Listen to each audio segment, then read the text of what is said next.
So let's see what is the difference between change in demand and change in quantity demand. Although they sound very very similar, demand, quantity demand, economics में इसका मतलब थोड़ा सा different हो जाता है.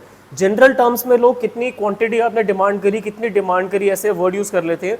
But in terms of economics, quantity demand is with the reference of price, demand is with the reference of any other factor than price. It could be how is the weather outside, how much did your income change, how much did the population change. In factor की वजह से अगर demand affect हो रही है तो हम बोलेंगे चेंज इन डिमांड हुआ है जी, क्योंकि सिर्फ किस में चेंज है, डिमांड में. बट अगर प्राइस में चेंज आने की वजह से डिमांड में चेंज आता है तो ऐसे चेंज को हम क्या नाम देते हैं, चेंज इन क्वांटिटी डिमांड. मैं एक टेबल बनाता हूँ, दोनों के डिफरेंसेस लिखेंगे, फिर दोनों के डायग्राम भी देखेंगे किस तरीके से दोनों में हम डिफरेंशिएट कर सकते हैं. तो एक कॉलम बनाया है जी मैंने, जिस साइड लिखा है क्या, चेंज इन क्वांटिटी डिमांड, और दूसरी साइड जो मैंने कॉलम बनाया है उस साइड पे क्या लिखेंगे जी हम, सिर्फ और सिर्फ चेंज इन डिमांड. आजकल ना जनरली डायरेक्ट क्वेश्चन नहीं आता कि differentiate between change in demand, change in quantity demand. आज से 6-7 साल पहले आया करता था.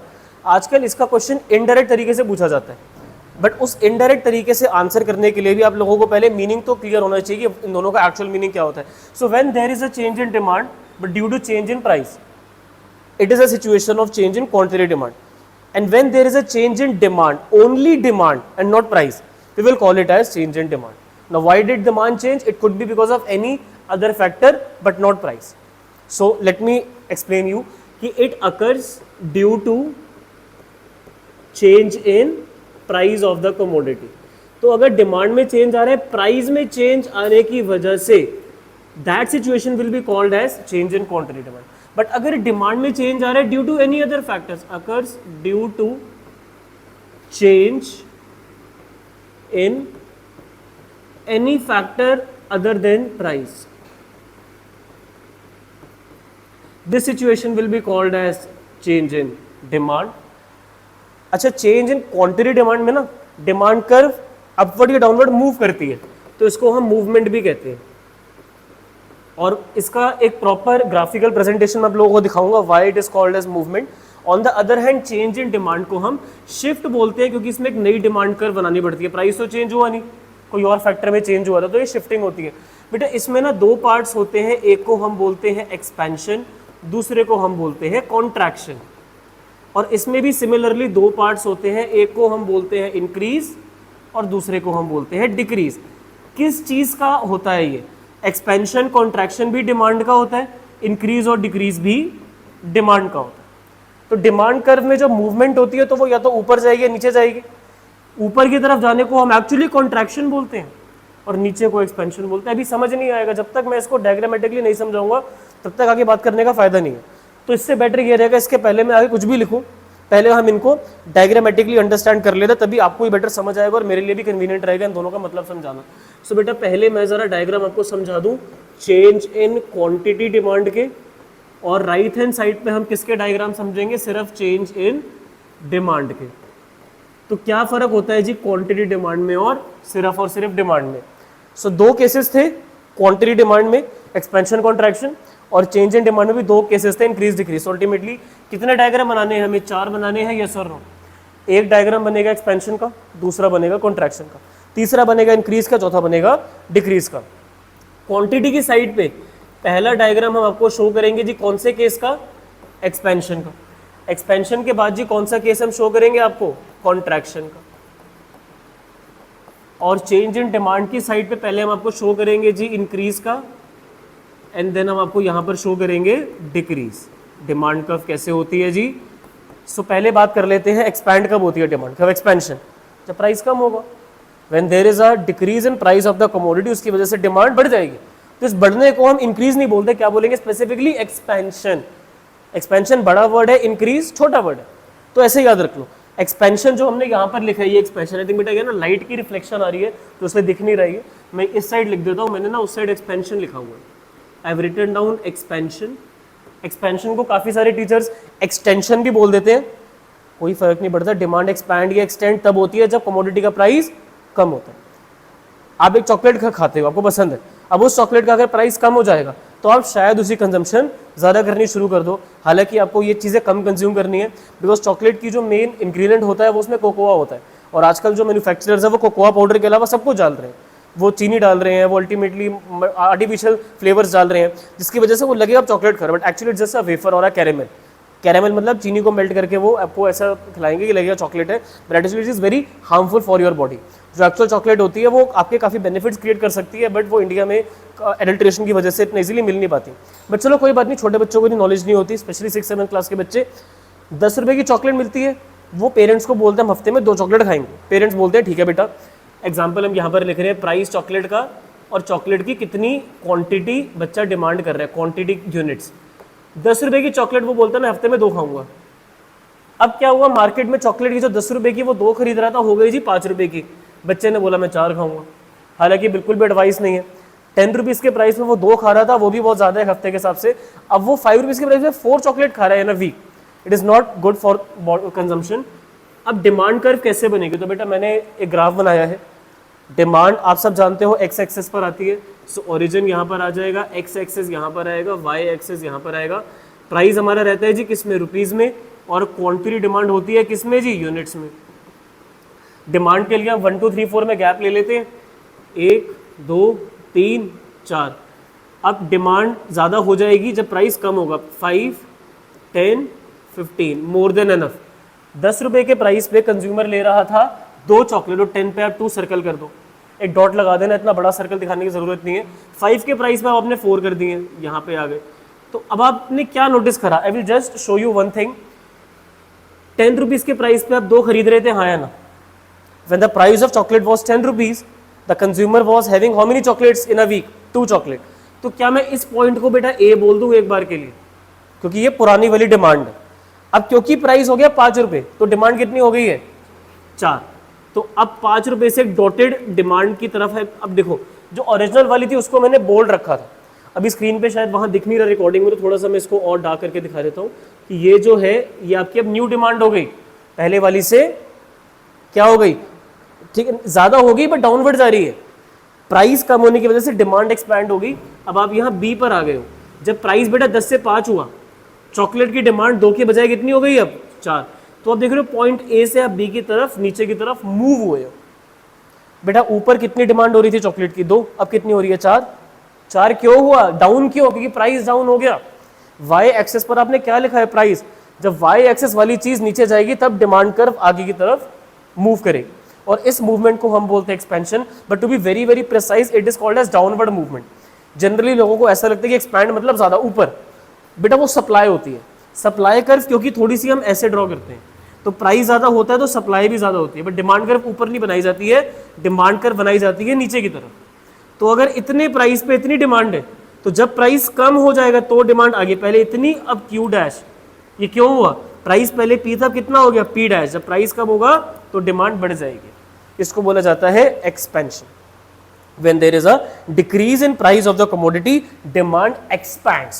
So from now onwards, instead of using the word increase for demand, we should be using the word expand when there is a decrease in price. Price कम होने की वजह से डिमांड का जो बढ़ना है उसको हम इकोनॉमिक्स में एक्सपेंशन बोलते हैं, इंक्रीज नहीं बोलते। Keep it in mind. Let me erase this one, इससे इसको रिलेट मत करना, जस्ट एक्सप्लेन करने के लिए मैंने स्पेस यूज करी थी। It's a downward movement, but if it is a upward movement तो वो कॉन्ट्रैक्शन है। इसका भी डायग्राम देखो बेटा, हमेशा चॉकलेट बच्चे की डिमांड को देखते हुए तो प्राइस कम नहीं रखेगा ना सेलर। काफ़ी बार सेलर को अपना प्रॉफिट देखना है तो वो प्राइस बढ़ा देगा। 10 रुपये की चॉकलेट सेल कर रहा था, बच्चा 2 चॉकलेट खा रहा था एक हफ्ते में। अब उसने कहा जी 20 रुपये की चॉकलेट है, बच्चा बोल रहा है कि चलो मैं एक ही चॉकलेट खा लूँगा। What is happening in this question, price has increase and demand has contracted. Demand has contracted. Don't use the word decrease, we should use the word contraction, because there is a change in price. See, if there is a change in price as well as quantity in both the cases, did you see? पहले क्या change हुआ, price, उसके बाद क्या change हुई है, quantity. तो इसीलिए हम इसको क्या बोलते हैं, क्वांटिटी डिमांड। अब चेंज इन डिमांड में क्या होगा मैं वो भी बताऊंगा, बट इसका डायग्राम देखो पहले। सो डायग्राम में बेटा हमेशा की तरफ वाई एक्सेस पर आ जाएगी प्राइस कमोडिटी का, और एक्स पर आ जाएगी demand. So price of the commodity on y axis, demand will be put on the x axis. Demand के लिए we need 1 2 3 4 values. Price के लिए we need 5 10 15 20. Now what happened in the question, 10 rupees की वो 2 chocolate एक हफ्ते में खा रहा था, when the price of chocolate was ₹10, consumer was having 2 chocolate, mark कर दिया जी। अब क्या हुआ, चॉकलेट हो गई जी 20 रुपए की, तो बच्चे के पेरेंट ने बोला अब एक ही चॉकलेट खाएगा तू, डिमांड कम हो गई। पहले बच्चा ए पर था, 10 रुपए के प्राइस पे कितनी चॉकलेट, 2 चॉकलेट, कोई दिक्कत परेशानी किसी को यहाँ तक। When the price of chocolate was 10 rupees, the child was having how many chocolates too? But unfortunately the price increased to ₹20. So अब कितनी डिमांड वो कर पा रहा है बच्चा, सिर्फ और सिर्फ एक चॉकलेट, हाँ या ना, कम हो गई डिमांड। वो पॉइंट ए से पॉइंट बी पे किस डायरेक्शन में मूव हुआ है, अपवर्ड। अपवर्ड क्यों हुआ कोई बता सकता है, क्योंकि प्राइस अपवर्ड गया है। प्राइस कितना था जी पहले, 10 था, कितना हो गया अब 20, तो ये ऊपर की तरफ गया, हाँ या ना। प्राइस ऊपर जाएगा तो डिमांड पीछे आएगी, प्राइस नीचे जाएगा तो डिमांड आगे जाएगी। तो नीचे की तरफ आना इज एक्सपेंशन फॉर डिमांड, अच्छी बात है, डिमांड जितना नीचे जाएगी पर वो उसको नीचे ले जाने के लिए प्राइस को कम करना पड़ेगा, सिचुएशन इज कॉल्ड एक्सपेंशन। और जितनी डिमांड ऊपर की तरफ जा रही है मतलब प्राइस बढ़ रहा है, तो डिमांड पीछे जा रही है, contraction. So this is upward movement which is contraction, this is downward movement which is expansion. So price कम होने की वजह से डिमांड एक्सपैंड होती है, बट प्राइस ज्यादा होने की वजह से डिमांड कॉन्ट्रैक्ट कर जाती है। तो इसके सिर्फ 2 ही एग्जांपल हैं, प्राइस का कम होना और प्राइस का इंक्रीज होना। ठीक है जी, अगर प्राइस कम होता है तो डिमांड बढ़ गई, और अगर प्राइस बढ़ेगा तो डिमांड कॉन्ट्रैक्ट हो गई। कोई तीसरा एग्जाम्पल नहीं है, बट चेंज इन डिमांड के 7 एग्जाम्पल्स हैं। बेटा अगर प्राइस में चेंज नहीं है तो प्राइस के अलावा और भी तो बहुत सारी चीजें होती हैं। अगर कोक वालों ने प्राइस चेंज नहीं करा, पेप्सी वालों ने प्राइस चेंज कर दिया, तो मुझे जरा सच सच बताना, क्या कोक की डिमांड पे इफेक्ट नहीं आएगा? पर क्या कोक के प्राइस में चेंज आया? नहीं है। मैंने तो किसके प्राइस में चेंज करा था, पेप्सी, तो क्या उससे कोक की डिमांड इफेक्ट होगी? बिल्कुल होगी। अगर पेप्सी का प्राइस बढ़ गया, पेप्सी की डिमांड कम होगी, पर वो जो डिमांड कम हुई है वो कहां पर बढ़ जाएगी, कोक में। सो उस केस में हम क्या बोलेंगे, इंक्रीज बोलेंगे। मैं इसको डायग्राम में दिखाऊं, समझ तो आप लोग गई होगी पॉइंट में क्या बोल रहा हूं। मान लो जैसे कोक का प्राइस मैंने यहां पर लिखा है और कोक की डिमांड मैंने यहां पर लिखी है। पहले कस्टमर 30 रुपीज की 2 कोक की बोतल लेकर आता था, घर में गेस्ट वगैरह आते हैं, मैं 2 कोक पिलाऊंगा। अब क्या हुआ, कोक का प्राइस 30 है, पेप्सी का भी 30 है मान लो, बट अब पेप्सी ने कर दिया अपना प्राइस 35 या 40 लाख से। तो जो आप कस्टमर हो जो पहले सिर्फ लाते थे कोक, और मान लो एक बोतल आप ले आते थे पेप्सी की, अब वो बोतल भी आप किसकी लेकर आओगे, कोक की। अब आप बोलोगे यार पेप्सी मार्केट में मिल रही है 35-40 की, तो उससे बेटर है कि 3 बोतल पहले हम लेकर आते थे, इसमें से 2 बोतल कोक की होती थी और 1 बोतल किसकी होती थी, पेप्सी की। पर आपने वो बोतल पेप्सी की लानी बंद कर दी, इंस्टेड ऑफ दैट बोतल now you are shifted towards Coke. पर क्या यहाँ पर आप ऑब्जर्व कर रहे हो कि कोई भी चेंज हुआ कोक के प्राइस में? पहले भी कोक कितने की मिल रही, 30 की, भी कितने की मिल रही है, 30 की। Automatically demand has increased. What did I just say, demand has increased, क्योंकि कोक का प्राइस कम नहीं हुआ और डिमांड ऑटोमेटिकली इंक्रीज होगी। अगर कोक का प्राइस कम होने की वजह से कोक की डिमांड बढ़ जाती तो हम उसको बोलते हैं एक्सपेंशन। और इसी एग्जांपल में अगर मैं बोलूंगा अगर कोक का प्राइस कम हुआ और पेप्सी की डिमांड कम होगी, उसको हम बोलेंगे डिक्रीज, क्योंकि पेप्सी का प्राइस कम नहीं हुआ। किसका प्राइस कम हुआ था, कोक का, जिसकी वजह से पेप्सी की डिमांड डिक्रीज होगी। पेप्सी के प्राइस में कोई भी चेंज, मतलब जिस कमोडिटी के प्राइस में चेंज नहीं है ना, वो होगा इंक्रीज या डिक्रीज, और जिसके प्राइस में चेंज है वो होगा एक्सपैंड या कॉन्ट्रैक्ट। प्राइस कम होने से डिमांड एक्सपैंड होती है, प्राइस बढ़ने से डिमांड कॉन्ट्रैक्ट करती है। और अगर प्राइस में या कोक का प्राइस चेंज हो रहा है क्या, पहले भी कितना था 30, अभी भी कितना है 30, और डिमांड कितने से कितनी हो गई, 2 से 3 बॉटल में आप शिफ्ट करके, तो डिमांड कर्व कैसे दिखेगी, ध्यान से जरा ऑब्जर्व करना। डिमांड कर्व की शेप क्या है, डाउनवर्ड है या अपवर्ड है? बेटा डिमांड कर्व आपको ऐसे नजर आ रही है या ऐसे नजर आ रही है, ऐसे नजर आ रही है, नीचे की तरफ। नीचे की तरफ क्यों, क्योंकि यहाँ पर प्राइस है और यहाँ पे डिमांड है। दोनों के बीच में कैसा रिलेशन है, इनवर्स। एक बढ़ेगा तो दूसरा कम होगा, प्राइस बढ़ेगा डिमांड कम होगी, और प्राइस कम होगा तो डिमांड बढ़ेगी। ठीक है ना? ऐसा तो नहीं होता कि अगर प्राइस इतने पे इतनी डिमांड है तो प्राइस ज्यादा होने पे भी डिमांड ज्यादा हो रही है। बेटा हर कोई रिस्क थोड़ी होता है कि ज्यादा प्राइस पे वो ज्यादा डिमांड करेंगे। लग्जरी गुड ज्यादा खरीदते हैं जब उनका प्राइस ज्यादा होता है। जनरली और demand curve will look like this.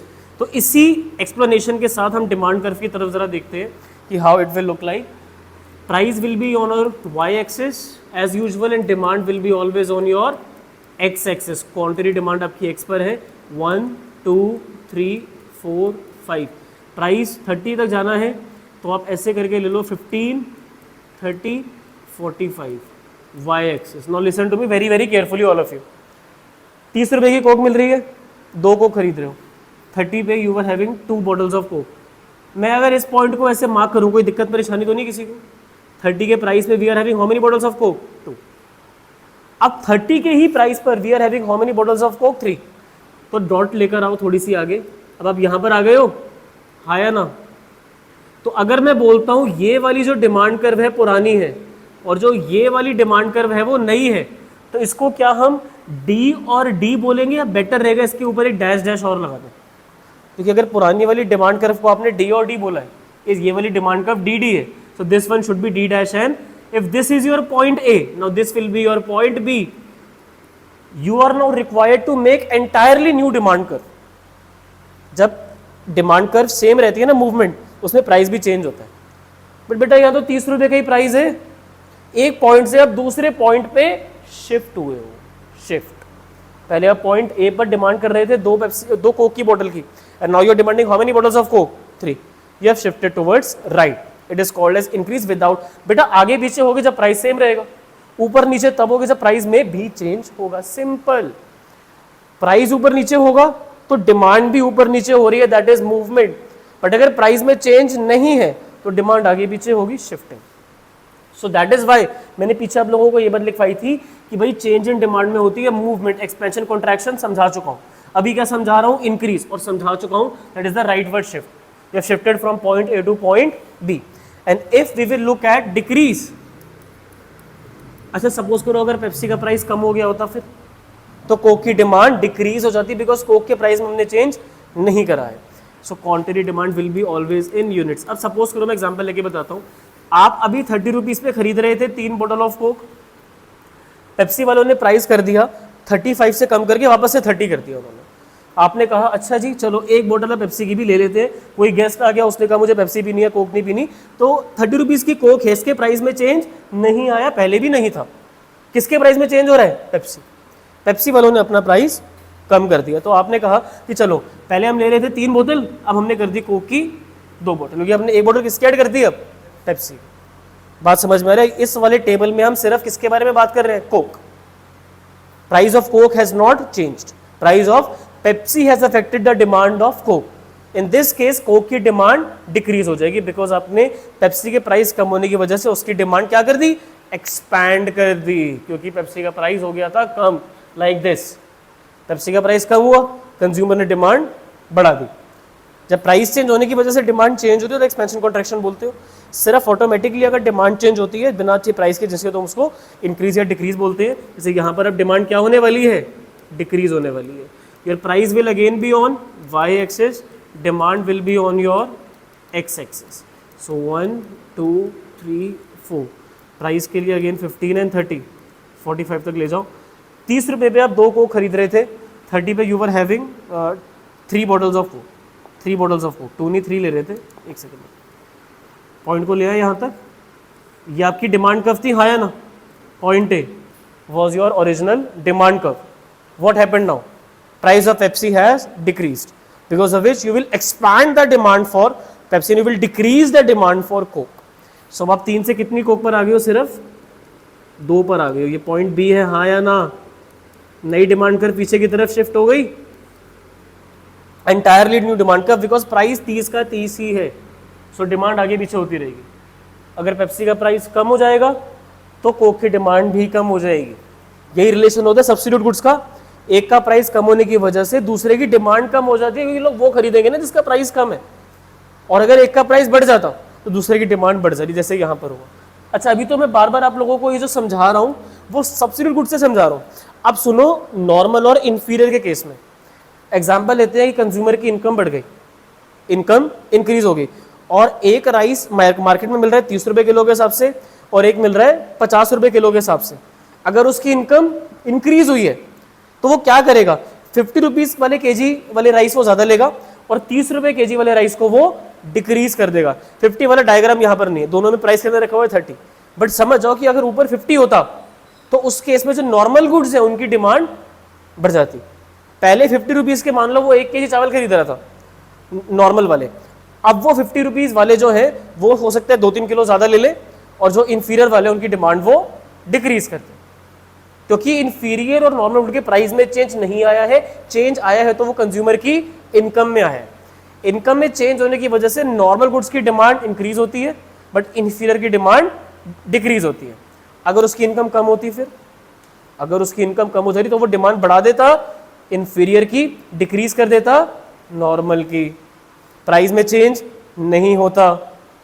बारिश के मौसम में अम्ब्रेला की डिमांड इंक्रीज हो जाएगी। अगर अम्ब्रेला का प्राइस नहीं भी चेंज हुआ उतने का तो भी लोग अम्ब्रेला ज़्यादा खरीदेंगे।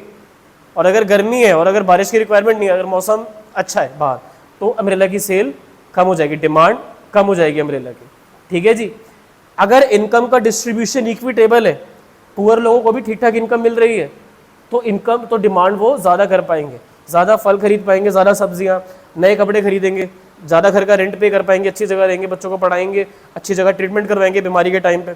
और अगर इनकम का डिस्ट्रीब्यूशन इनइक्विटेबल है, अगर आपने पुअर लोगों की सैलरी कम रखी हुई है, तो वो डिमांड मार्केट में जितनी पहले कर रहे थे कंपैरेटिवली अब कम कर पाएंगे, बिकॉज इनकम का डिस्ट्रीब्यूशन आपने इनइक्विटेबल क्रिएट कर दिया। जिस एरिया में पॉपुलेशन ज़्यादा होगी, उस एरिया में जो मार्केट में चीज़ें मिल रही हैं, वो उनका प्राइस अगर कांस्टेंट रहे तो भी उनकी डिमांड ज़्यादा होगी, क्योंकि वहाँ पे लोग ज़्यादा आ गए। और अगर वहाँ पे लोग कुछ शिफ्ट हो जाते हैं, लोग कम हो गए, तो डिमांड वहाँ से थोड़ी कम हो जाएगी। ठीक है जी, समझ में आ रही है बातें। ऐसे ही प्रेफरेंसेस, कोई प्रोडक्ट अगर आपको खाने में अच्छा लगता है तो आप उसकी डिमांड इंक्रीज कर दोगे, प्राइस में चेंज नहीं। अगर आपको वन फेवरेबल लगता है तो आप उसकी डिमांड करना कम कर दोगे। So ultimately increase and decrease are applicable for most of the points except price. But if there is only and only change in price, price कम एक्सपेंशन होगी डिमांड, और अगर प्राइस ज़्यादा हो गया तो डिमांड कॉन्ट्रैक्ट हो जाएगी।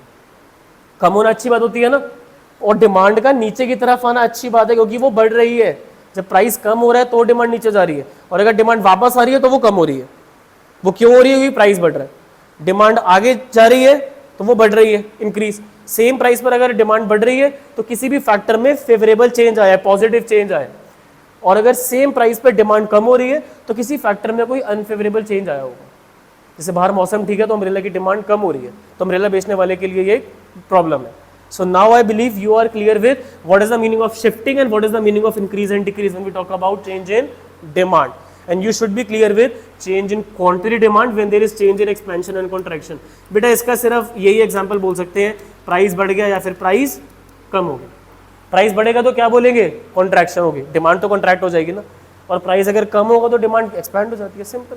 एक्सपेंशन डाउनवर्ड होता है और कॉन्ट्रैक्शन अपवर्ड होता है, तो बेटर क्या है? एक्सपेंशन, जब वो डाउनवर्ड जाती है। शाबाश।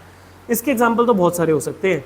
इनकम बढ़ गई या कम हो गई। अच्छा भाई मुझे बात बताओ, इनकम अगर बढ़ेगी तो वो कौन से गुड्स की डिमांड बढ़ाएगा? नॉर्मल गुड्स की, और इंफीरियर गुड्स की डिमांड वो कम कर देगा।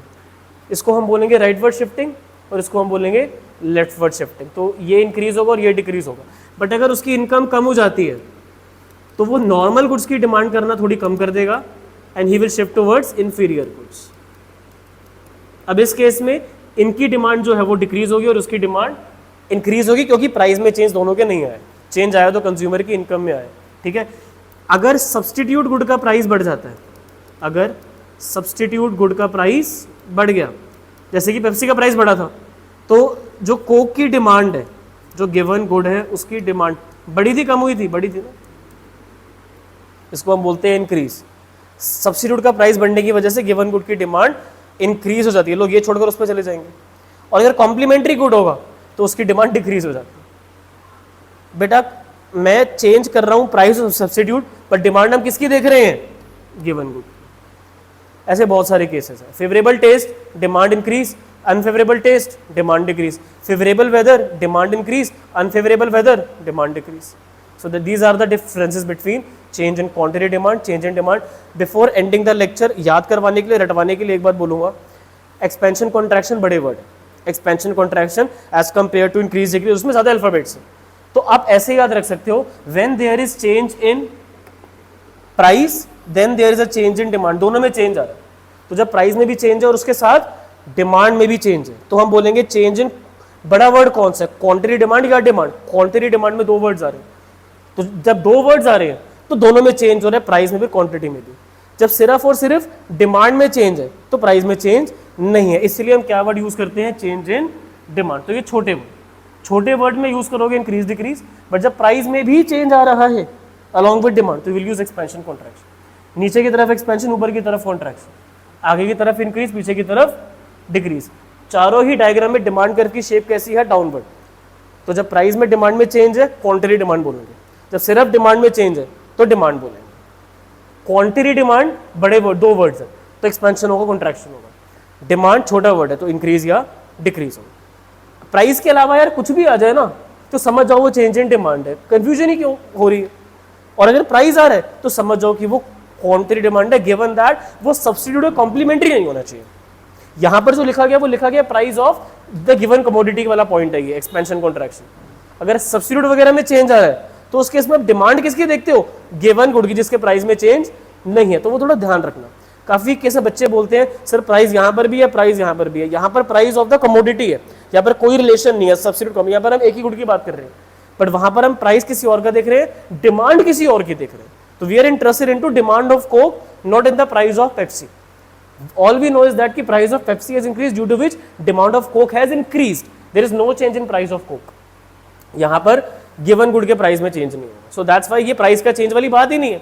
मैंने जितने भी आपको डायग्राम समझा किसी में प्राइस चेंज हुआ नहीं हुआ ना, वहां पे प्राइस चेंज होगा क्योंकि वो आपका एक्सपेंशन कॉन्ट्रैक्शन है। मैं इसको एंड कर रहा हूँ। Next lecture elasticity of demand का रिकॉर्ड करेंगे।